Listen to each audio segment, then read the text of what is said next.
For years, Miami fans have been wanting the offense to utilize the skill and the speed that they have on that side of the ball. They've got the quarterback. They apparently have the offensive play caller. We got Justin DeTavio on the line to really break it down. You can catch him on a State of the U. Justin, how you doing today? Good. Just enjoying the nice weather. There you go. Good stuff. So Miami a bit slow on offense out of the gate against UAB, but otherwise the last 2 weeks has looked pretty phenomenal for the most part.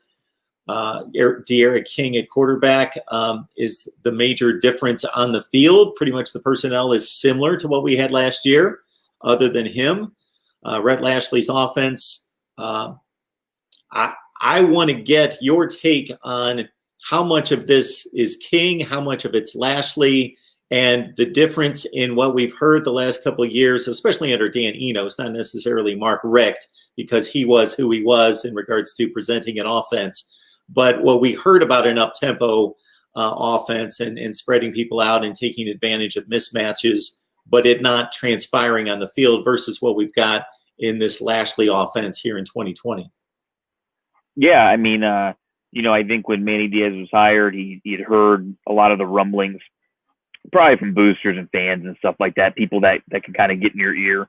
And I think it caused him to come out and say, well, we're going to, run this up-tempo spread offense, blah, blah, blah, all of those catchphrases that get thrown around that.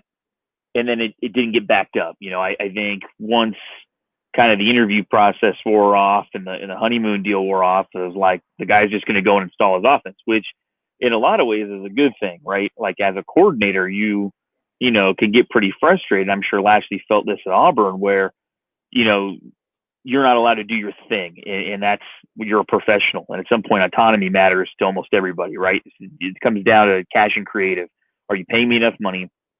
If so, and if that doesn't matter, then it has to go down to creative, right? And if I have to listen to somebody else in every single aspect of what I'm doing, that may not be the creative juices for me. Other people may not care about that at all. I'm assuming Kenny Dillingham doesn't mind it too much, because he keeps going around with Mike Norvell where he knows Norvell calls the offense. So just depends on who you are. When Dan Enos obviously presented a horrible product, I think there's seemingly felt like there were some personality discrepancies there too, as far as, just his teaching style and the difference that you see on even, the minimal amount of inside access sort of video that you get. You feel like a different teaching style is being used with Rhett Lashlee than there was before. Maybe Rhett Lashlee strikes me as a guy that from watching clips and hearing him talk, he's more of an educator than a coach in a way. But, the original definition of coach was sort of like a mentor. So I think he adapts to the true definition of coach as opposed to what we usually think of, which is do this or else. He seems to be much more like a Mike Leach, free-flowing, hey, man, you're the one out there, not me, get it right, but you have to create that bond with your quarterback, and that seems to be what he's doing a really good job of, is creating that bond. So the two things that I've noticed in just watching the games as opposed to somebody like you who really knows the schemes and the play calling and why they're doing what they're doing, me just watching a lot of football and playing at a very minimal level.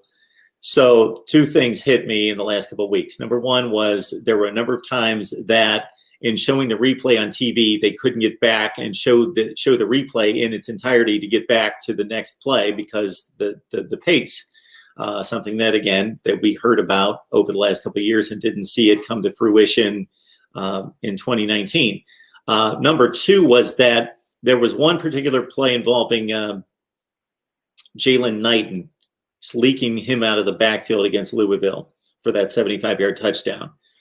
There was another play in that game as well that was similar, that it was obvious that Miami didn't score a touchdown because they had better athletes. The athletes didn't make the play. As long as you had a quarterback who could pitch the ball like 6 yards and you had somebody who could just catch it in their breadbasket and turn around and run, it was all play calling that created that touchdown. And it was not just that play call. It was the play calls that set up that play call to take advantage of the defense.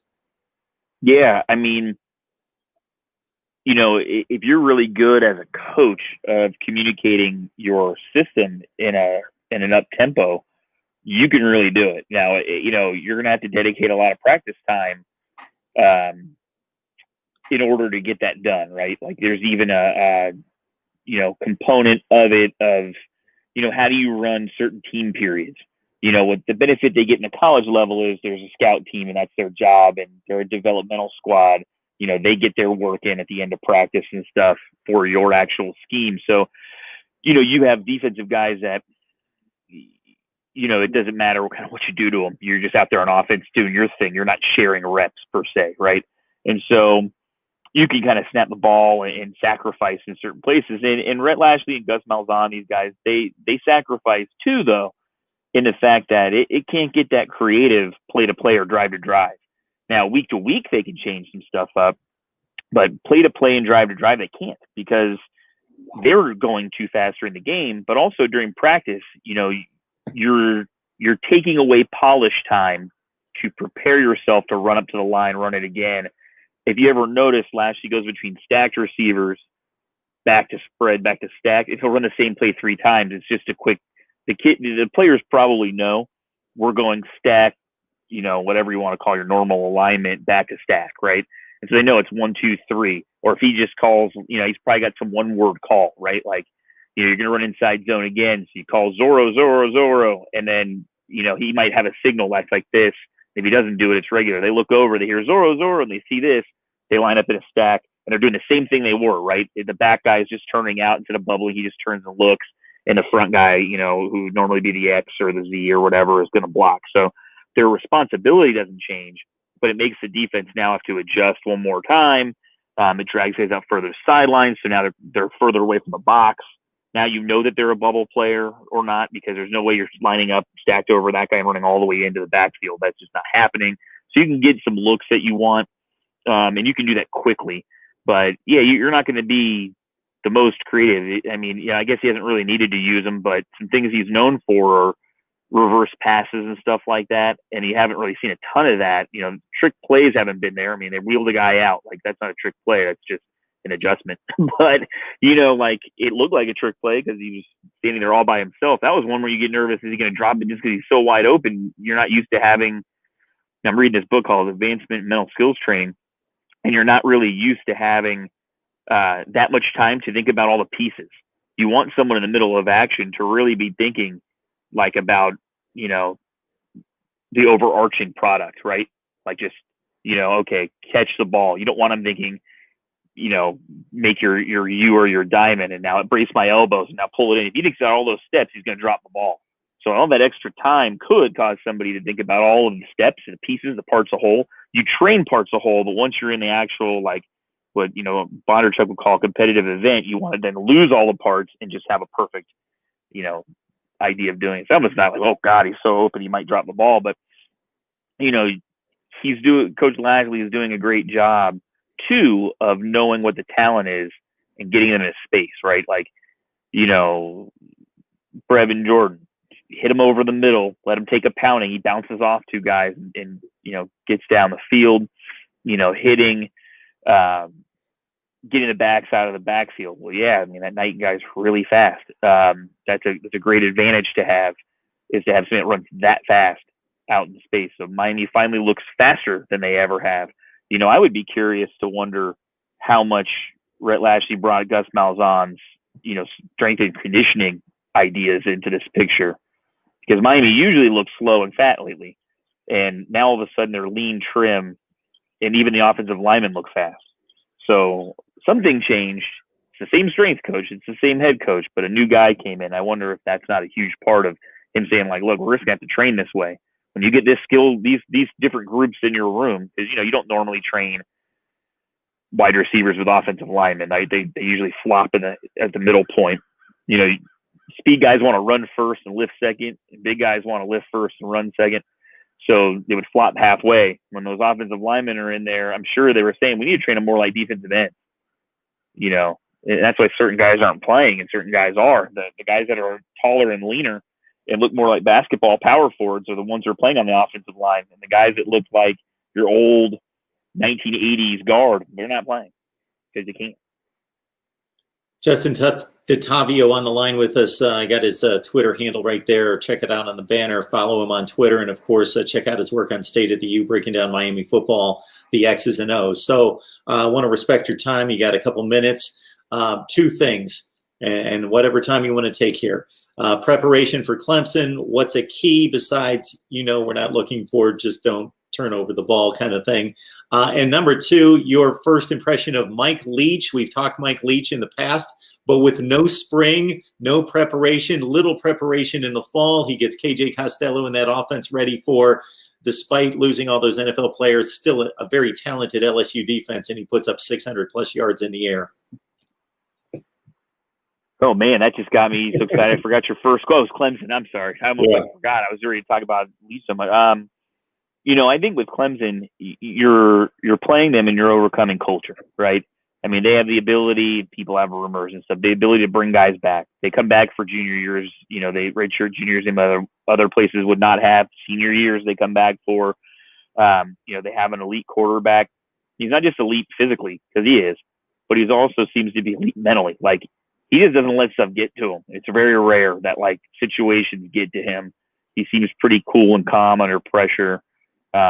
Seems to have kind of adopted and addressed the fact that he's supposed to be the star of a small town program, right? A college town. And he kind of rolls with the punches on that thing, which is hard to do, right? Because you're in a spotlight all the time. I think in order to beat Clemson, you have to show that your culture is as strong as theirs. And so are you going to play as a team? Do you get down to 10 and all of a sudden guys start freelancing, saying, screw it, I'm going to get my tape. The coaches are wrong. That's all culture stuff. That's not, some of that's acquisition because you brought in guys. Hopefully you looked for teammates, and not, individuals. But a lot of that is culture. It's the development that you do over and over and over again, that selfish behavior isn't going to work. It's team behavior. And this is, Urban Meyer called it, the 9 strong units, and they're unit leaders, not assistant coaches. And, can you get that going? So with Clemson, I think it's just, it's mental toughness. The real definition of it, not how many burpees can you do. The real definition, can you stay mentally focused under duress towards mission accomplishment? That's mental toughness. So that's a big part. Mike Leach, I don't know what happened, but the beginning of the game was an absolute mess. KJ took the ball off his chest. He was looking around. He didn't even go get it because he was used to run it again. And that's, one of my pet peeves in life is run it again. Because I don't know about you, but I haven't had a lot of run it again opportunities in my life. Usually every opportunity in my life is now or never. And so I don't get a lot of run it again. I coached with a guy that used to talk about the reset button and how he hated, the only thing, he loved video games, but the only part he hated about it was that you could hit reset and you never lost the game, right? You just went back and played it again. Well, that isn't how it works when you're on the field. That's not how it works for most of us in real life. There might be a select few who get to hit the reset button. I sure have not been able to. So, I think that was whoa. And then all of a sudden it was just clicking. And I love Mike Leach's little folded piece of paper because that's the same way that I call plays. I don't have the Schitt's Creek menu folded out with 5 different, foldable things and open this up for soups. But, hey, it's how you skin the cat. It's what works for you, how good of a teacher you are, how it will obviously determine how well people learn. And so that's important for the process. Good stuff from Justin DeTavio from State of the U. And again, his Twitter handle's right on the banner right there. Please join him right there. And it's an exciting season started for the U. We'll see what they've got in Death Valley. Justin, we appreciate you stopping by. Would love to have you back. Thank you.